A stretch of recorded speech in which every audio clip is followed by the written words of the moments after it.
ನೋಡಿ ಮೈಸೂರು ಪ್ರಾಪರ್ಟೀಸಿಂದ ಇದು 1 ಎಕರ್ ಇದೆ. ಈ 1 ಎಕರ್ಗೆ ಟಚ್ ಆದಂಗೆ ಇನ್ನೊಂದು ಪಾಂಡ್ ಇದೆ ನೋಡಿ. ಸುತ್ತಲೂ ಎಲ್ಲ ತೋಟಗಳು ನೋಡಿ, ತೆಂಗಿನ ತೋಟ ಕಾಣ್ತಿರ್ತಲ್ಲ, ಇದೆಲ್ಲ ಸುತ್ತಲೂ ತೋಟ ನೋಡಿ. ಈ 1 ಎಕರ್ಗೆ ಈ ಚಿಕ್ಕ ಪಾಂಡ್ ಟಚ್ ಆಗುತ್ತೆ ನೋಡಿ.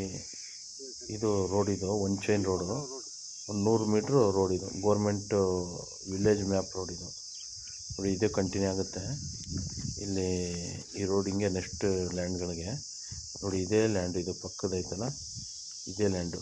ಟಾರ್ ರೋಡಿಂದ ಒಂದು 100 ಮೀಟರ್ಸ್ ಬರುತ್ತೆ ನೋಡಿ. ಇದೇ ಲ್ಯಾಂಡ್, ಇದು ಪೂರ್ತಿ ರೆಡ್ ಸೈನ್ ಇದೆ. ಮತ್ತು general property, single owner, square ಆಗಿದೆ, ಭಾಳ ಚೆನ್ನಾಗಿದೆ ನೋಡಿ. ಯಾರು ಚಿಕ್ಕದಾಗಿ ಪ್ರಾಪರ್ಟಿ ಬೈ ಮಾಡಬೇಕು ಅನ್ನೋರಿಗೆ ಚೆನ್ನಾಗಿದೆ. ಇವರು 25 lakhs ಹೇಳ್ತಾ ಇದ್ದಾರೆ ಎಕರ್ಗೆ, 1 ಎಕರ್ಗೆ.